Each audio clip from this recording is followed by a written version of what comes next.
you didn't have to go that hard. I feel like a nod and would have been just fine. But you guys really like stepped up. We're swinging for the fences today. That tells you how different it is when we don't have one of those videos and when we do. It's still awkward, but it's just different awkward. And so, so either way, there's just no smooth way to do that where everybody would be like, that was a really good transition. We should do that every week. Anyway, it's great to see everybody. So glad you're here. Most people don't want to go to church twice in 1 week, and we have a Christmas Eve service in 2 days. So my assumption was it would basically just be me and whoever's in the sound booth, and that's basically the whole conversation. So that you're here is really exciting. Thanks so much for being here, which means either you love being here so much you're going to be here twice, or, yeah, right. Or you're not planning to be at Christmas Eve, which is fine. Or you forgot that we're doing this twice, and you're like, oh no, we have to come back in 2 days.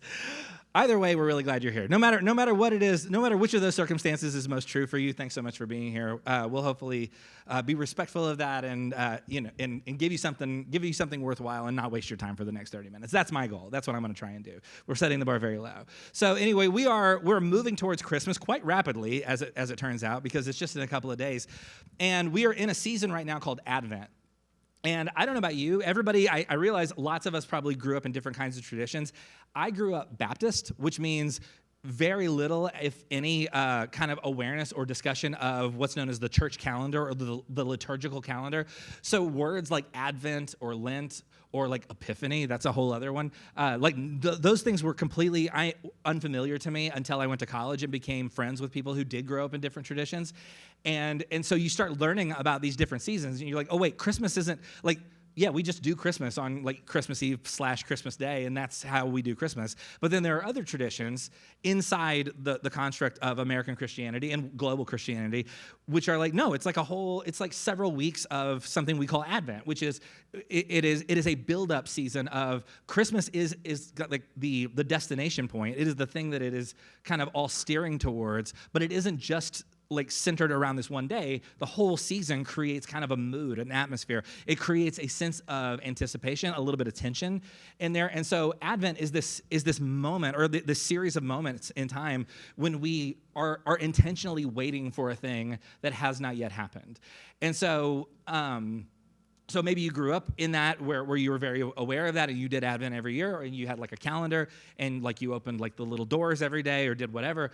Or maybe you're like me and you're like, Advent's, I had never heard that before. And so either way, we're here, we're doing it. So, but the thing about the thing about the church calendar, the liturgical calendar, is there are certain emotions that it's trying to tap into. Like Advent specifically is meant to tap into an emotion of anticipation and waiting. There are other seasons that are more celebratory. Like this is a season in which we acknowledge all of the things that we have to be excited about in life. There are other seasons, specifically like Lent, where it's kind of oriented towards a sense of absence or a sense of grief in a certain kind of way. And so each of these seasons is meant to evoke and kind of tap into different emotions that are all part of the story. So Advent, again, is about anticipation. It's all building up to a thing.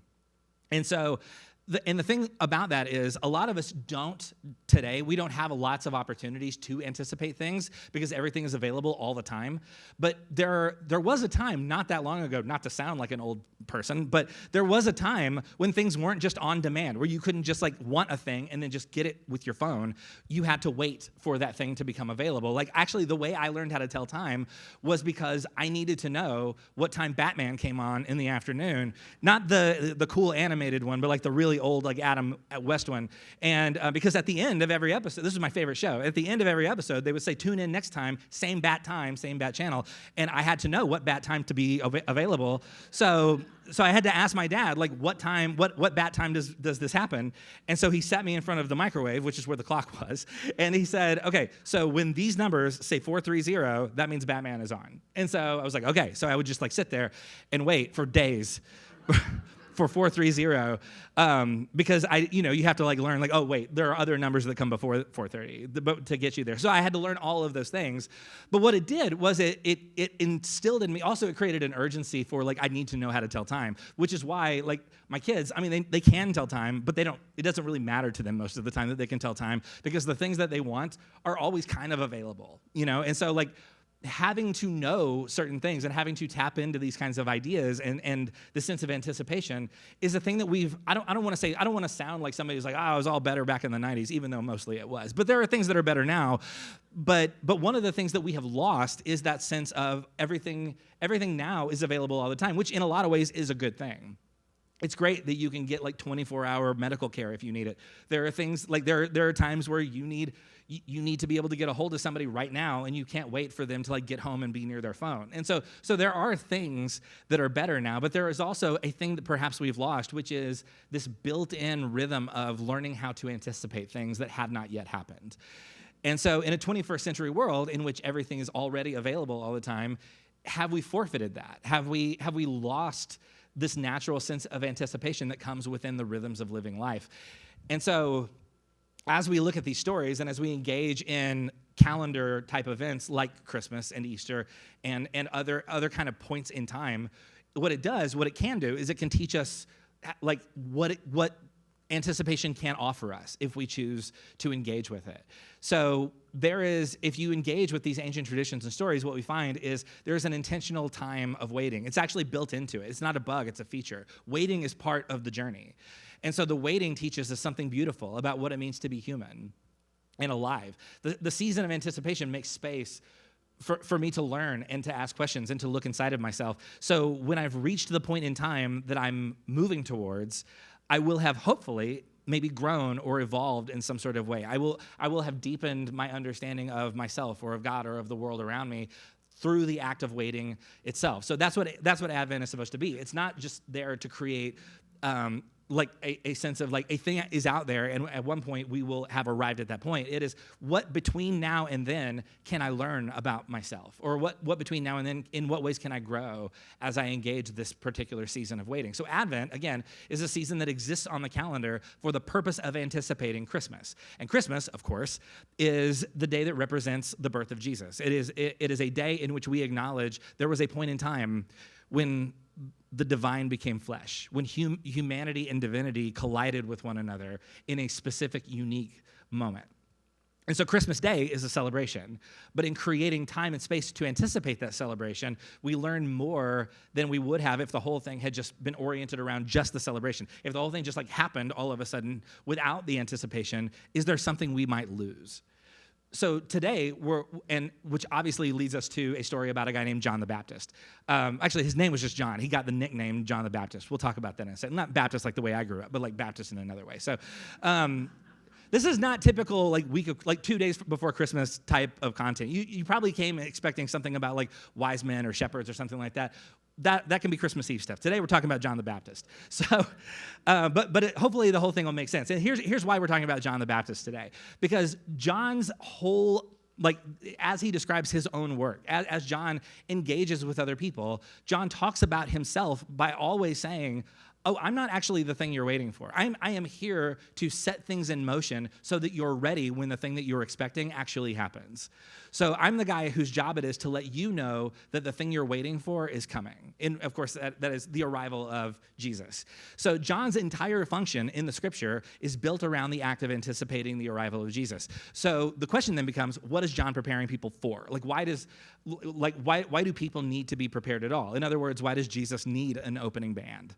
And so we have John engaging this whole thing and saying, like, yeah, I'm here so that you will learn to anticipate the thing that you're actually hoping will have happen. So in John 1, John the Baptist is doing something, or John the Baptizer. It can go whatever you prefer. He's doing something, but people aren't sure what he's doing, or even more specifically, why is he doing it? But he's getting a lot of attention from religious leaders, which usually results in not great things. And so John is engaging in a very specific religious practice, but he's doing it outside of the confines of the religious structure. So the question becomes, what is he doing and why is he doing it? And why are people upset about the fact that he's doing it? So we're going to try and answer all of those questions real quick. So in John chapter 1, beginning in verse 19, it says, now, this was John's testimony when the Jewish leaders in Jerusalem sent priests and Levites to ask him who he was. Now, priests and Levites are a very specific group of people, because priests and Levites are the people who are the religious leaders. These are the people who most directly represent the religious establishment in that time and in that place. So this group of people is here in some way to evaluate the value of what John is doing. So it says he, John, did not fail to confess, but confessed freely, I am not the Messiah. So what does he mean by that? So this word Messiah, we talked about this before, is this belief among Jewish people, in Jewish theology, is this belief that one day a person, a figure, will arise from within the people and will somehow lead to new birth, liberation, some sort of reestablishment of a national identity and autonomy. In other words, and at this time and in this place, the Roman Empire has conquered the Judean territory. So the assumption is if the Messiah arrives now, the role of the Messiah will be to push out the Roman Empire and to regain freedom and identity for our people. That is the assumption. That is what people are expecting from anybody who begins talking about themselves by using the word Messiah. So this group of people come and they start asking John questions, and John just right out of the gate says, whoa. Before we go any further, I'm not the thing you're waiting for. I am not Messiah. So the idea of Messiah comes with this understanding that things are not what they're meant to be, and that there is a way that things were meant to be, and eventually we will bridge the gap between those 2 points. So even acknowledging that we are waiting for a Messiah acknowledges that there is some amount of tension in the story. There's a point where we are, and there's a point where we want to be, and there is this gap. And so John is saying, I'm not the one who is going to bridge that gap. I'm the guy here to remind you that we're still waiting for the guy to come and bridge that gap. So in verse 21, it says, they, the religious leaders, asked him, then who are you? Are you Elijah? And Elijah was a prophet in the Hebrew scriptures. John said, I am not. Are you the prophet? He answered, no. Finally, they said, who are you? Give us an answer to take back to those who sent us. What do you say about yourself? And then in verse 23, John replied in the words of Isaiah, the prophet. And Isaiah is a prophetic book from the Hebrew scriptures. And John replied with the words of Isaiah, the prophet, I am the voice of the one calling in the wilderness. Make straight the way for the Lord. So what is the significance of this? Why is John, they say, who are you? And John just throws out a quote from the book of Isaiah. Why? Well, here's the thing about the book of Isaiah. So the book of Isaiah is a very, very long book. And so if you were to go through it and read it all the way through, it's more than 60 chapters in length. So the first 39 chapters of the book of Isaiah are all oriented around one basic emotion. And the emotion is grief. It's sorrow. Isaiah chapters 1 through 39 are almost entirely oriented around we are not who we were meant to be. It's written from a place of exile, during the Babylonian exile. And so Isaiah is writing to this group of people, or writing about this group of people, and saying, we've lost our way. We've lost our national identity. We are no longer living where we're supposed to live. We are no longer the people we were meant to be. There is a gap. Again, there's a gap between the thing that is meant to be and the thing that is.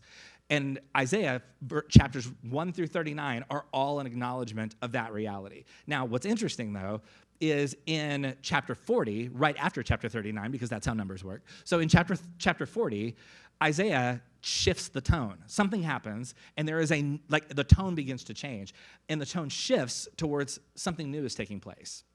There is new hope. There is new birth happening. And the standout quote from Isaiah chapter 40 is, I am the voice of the one calling in the wilderness.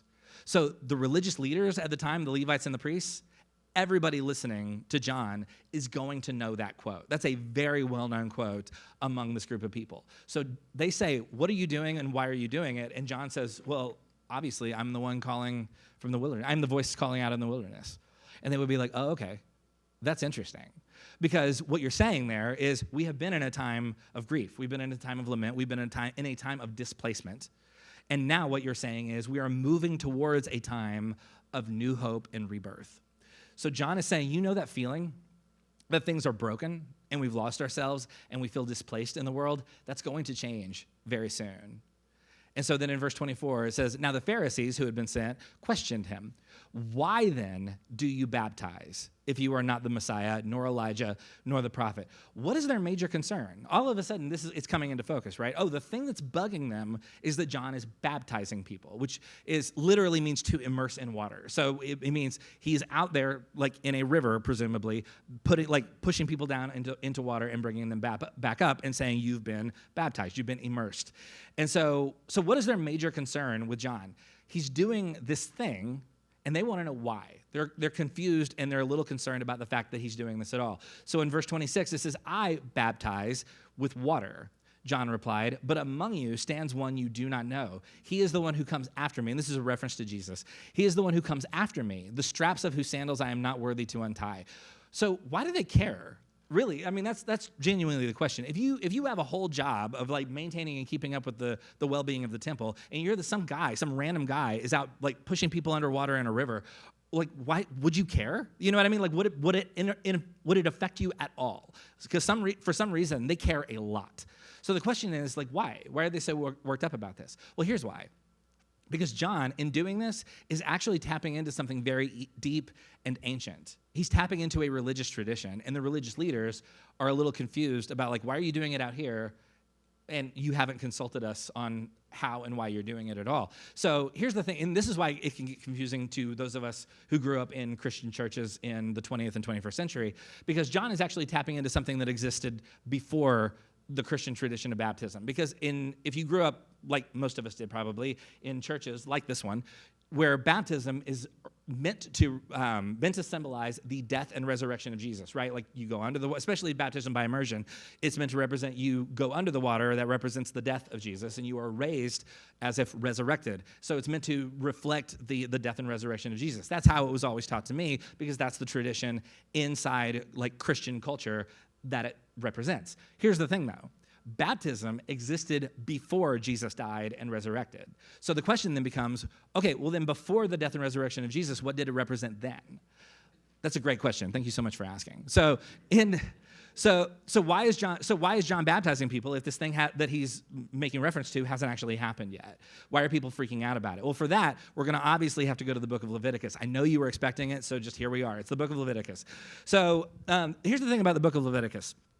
If you've ever set a New Year's resolution to read the Bible from beginning to end, Leviticus is where you gave up.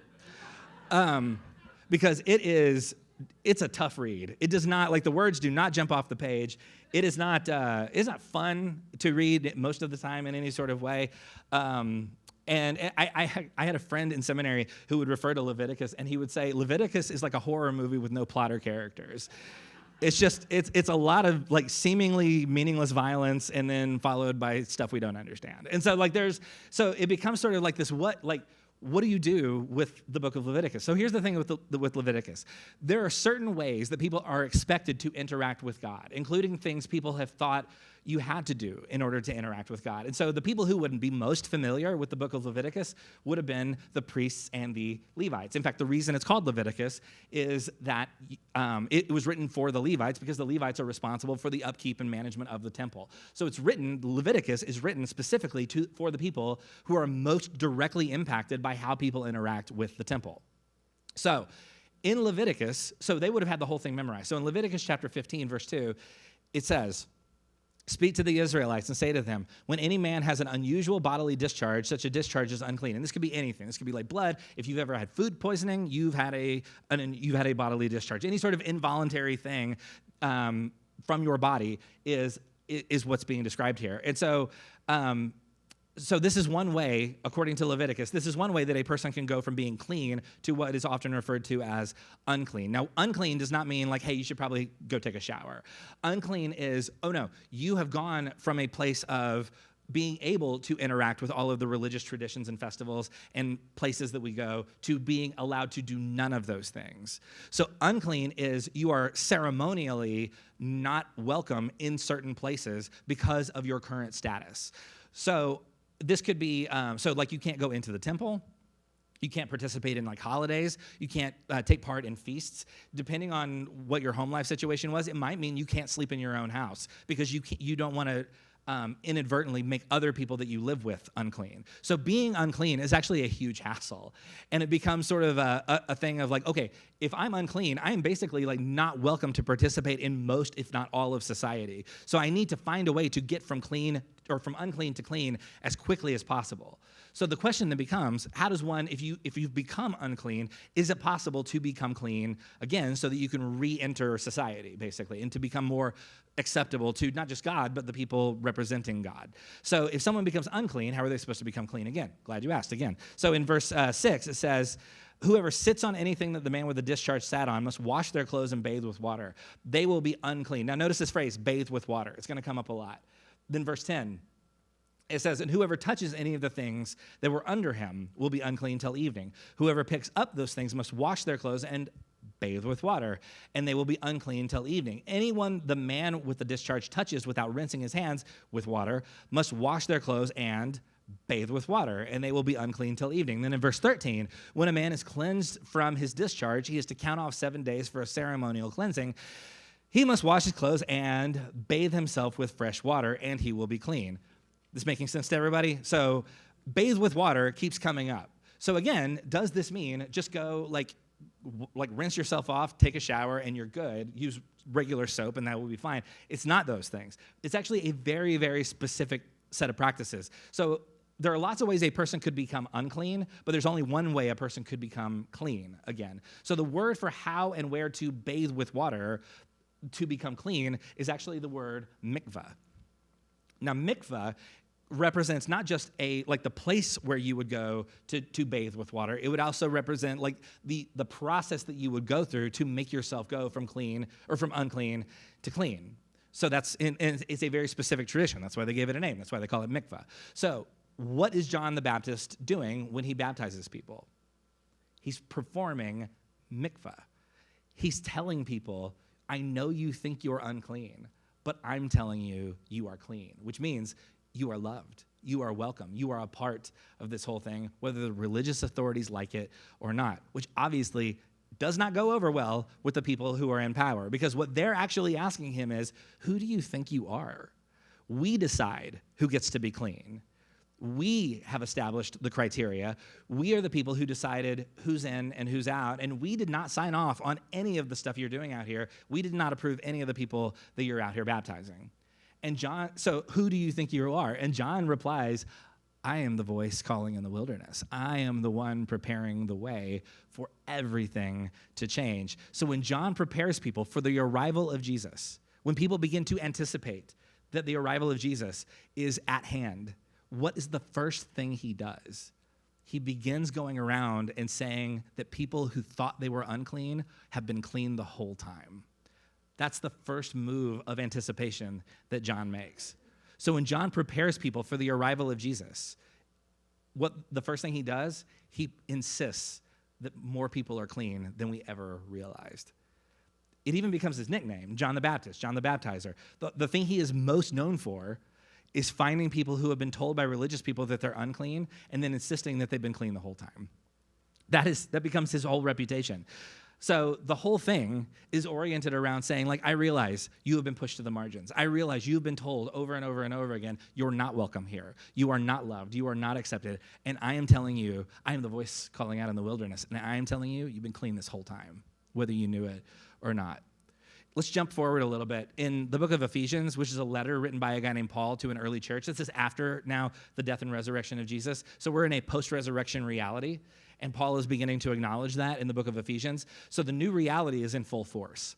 And Jesus' resurrection has occurred, and in Ephesians, Paul is beginning to describe what this new reality looks like. So in Ephesians 2, verse 11, it says, Paul writes, therefore, remember that formerly you who are Gentiles, which is to say not Jewish, by birth and called uncircumcised, which is just another way of saying unclean in this world, by those who call themselves the circumcision, or the people who are clean, which is done in the body by human hands. Remember that at that time you were separate from Christ, excluded from citizenship in Israel, and foreigners to the covenants of the promise, without hope and without God in the world. So what kind of language is he using here? He says, I realize that you were this. You were outside. You were unwelcome. You were foreigners. You were without hope. You were without God. What else does he say? He says excluded from citizenship. He says these are all the ways that you have been taught to see yourself. But then in verse 13, he says, but now in Christ Jesus, you who once were far away have been brought near by the blood of Christ. What is he saying? He's saying the reality you might be more familiar with is the one where you're out, where you're unwanted, where you're unclean. But there's a new reality.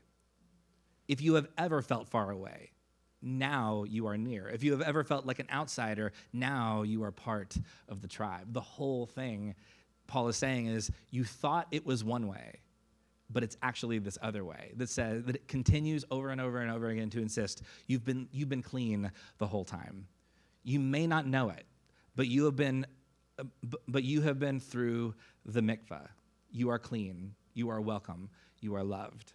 So, by the way, the structure of Ephesians is fascinating because the book of Ephesians is 6 chapters long in modern translations.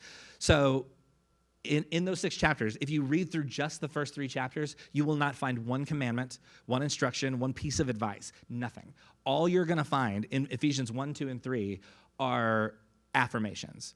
You thought it was this way, but it's actually this way. You thought you were out, but you are in. You thought you were unclean, but it turns out you're clean. You thought you were foreigners, but it turns out you've been citizens the whole time. So there is this, and only in chapter 4, once it has been hammered into their heads, you are loved, you are clean. Only in chapter 4 does Paul begin to say, now let's talk about what it might look like to participate in that kind of reality.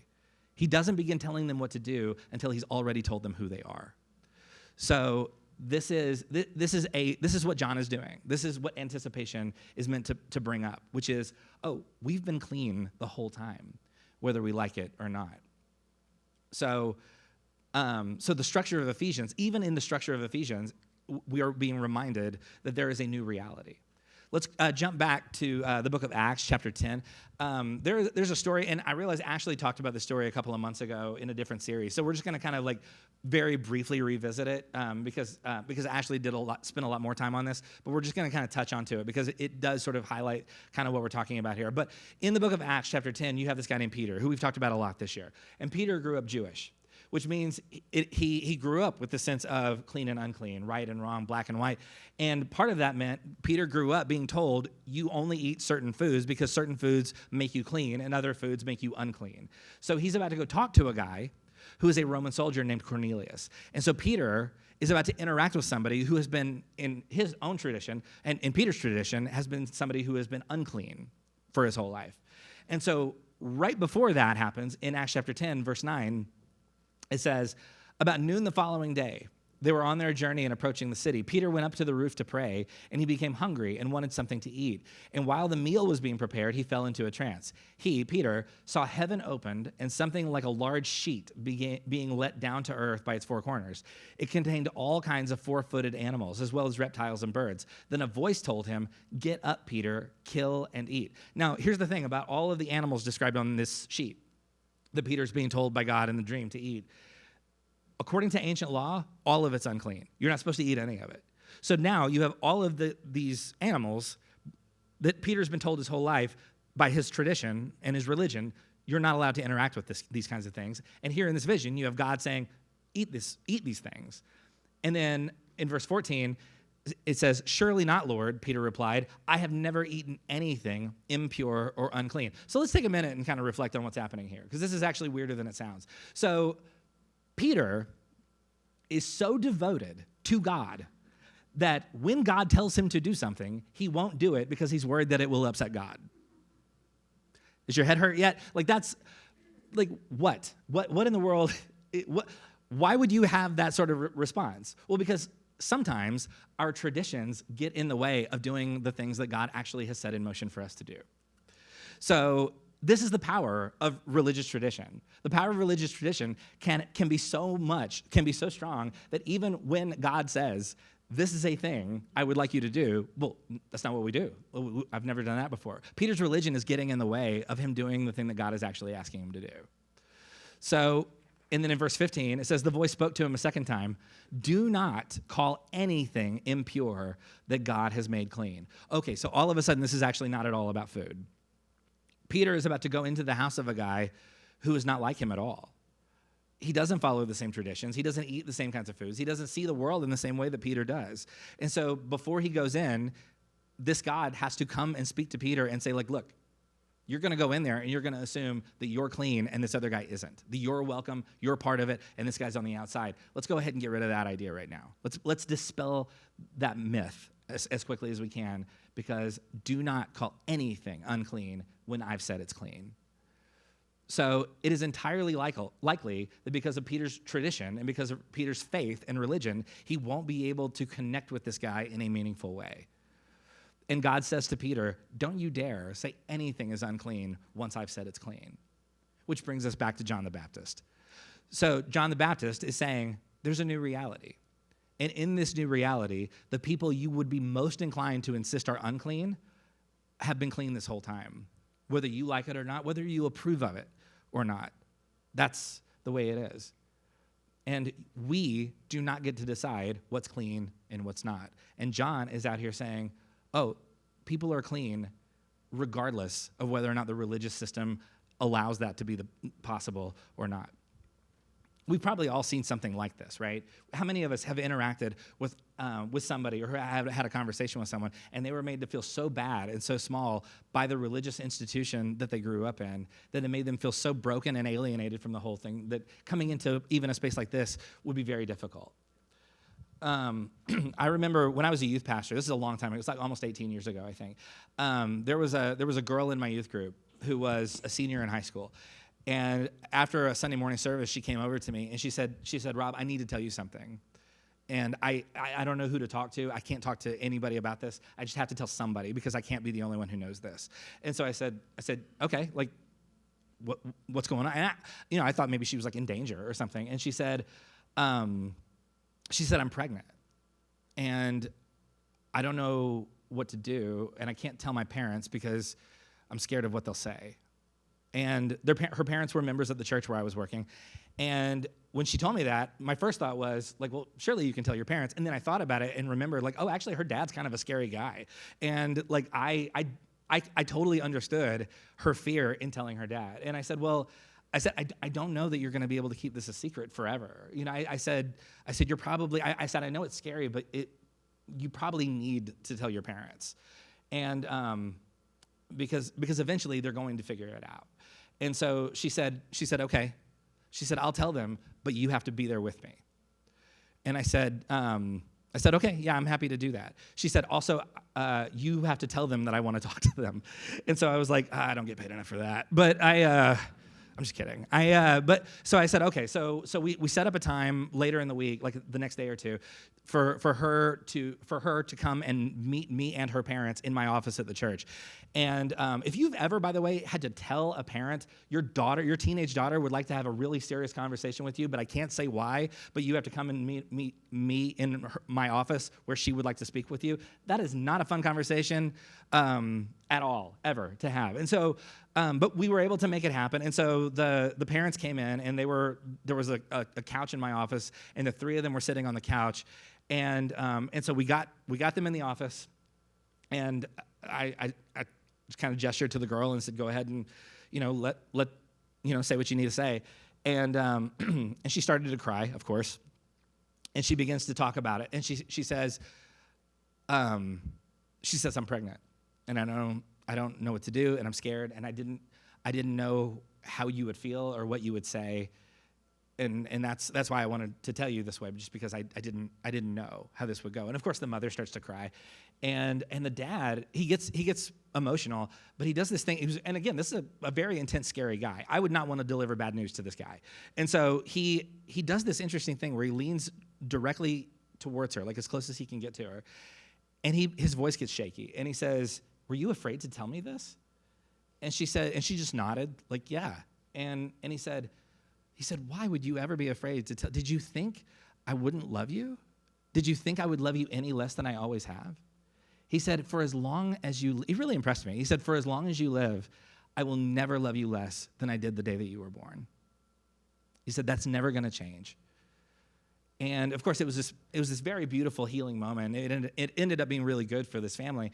But she was so scared, and his reaction was so powerful to me. Like, it's been 18 years now, and I still remember it like it was yesterday. And just that image of a father saying to his daughter who is afraid and saying, like, did you ever think I would love you less Like, why? Like, I would never love you less than I always have. And so I have to wonder, is this the message that John the Baptist is trying to convey? Is he trying to tell people, like, I know you've been made to feel like you're less. I know you've been made to feel afraid by this whole thing. I know you've been made to feel like you've been judged or pushed aside or marginalized in some sort of way, that your status has been reduced in one way or another. And John is saying, like, here, I'm the voice calling in the wilderness, and my job here is to tell you that you are loved and that you are clean. And the religious authorities can like it or they cannot, but that doesn't change the fact that you are loved and that you're welcome and that you're clean.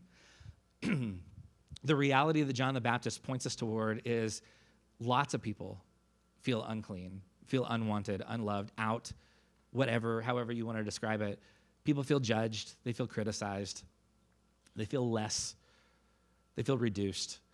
They feel like they don't match the standards that the people in churches have set for them and for each other.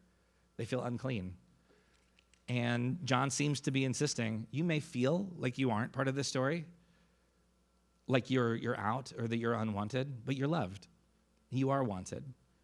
You have been through the mikveh, and you are clean, whether you know it or not. And that doesn't change. Like, who you are is enough. I think this is a God insisting, you are enough. If you have ever been made to feel unwanted, unclean, unloved, specifically by a church, please hear this. You are enough. As you move towards the holidays, as you perhaps may or may not end up spending time in the next week or so with people who have never made you feel like you're not enough, may you leave this place today, and may you go into the next week gripping as tightly as you need to this reality. You are enough. And no matter what passive-aggressive remark somebody makes to you, no matter what self-righteous thing somebody says to you, that doesn't change the fact that you are enough, you are clean. The work that John the Baptist is doing to get people ready for the arrival of Jesus is to tell them you are loved, you are clean, and you are enough. And no religious authority can say anything about it. So in these last few days of preparation and anticipation of this moment, in which the human and the divine collide with one another, may you hear the voice in the wilderness saying, you are enough. May you accept your own acceptance, and may you move into this season of Christmas and celebration and anticipation with a sense of, no matter what anybody says, no matter how anybody makes me feel, I am enough. I am loved. I have been through the mikveh, and that's good enough. May you hold on to that as tightly as you need to as you move into this season.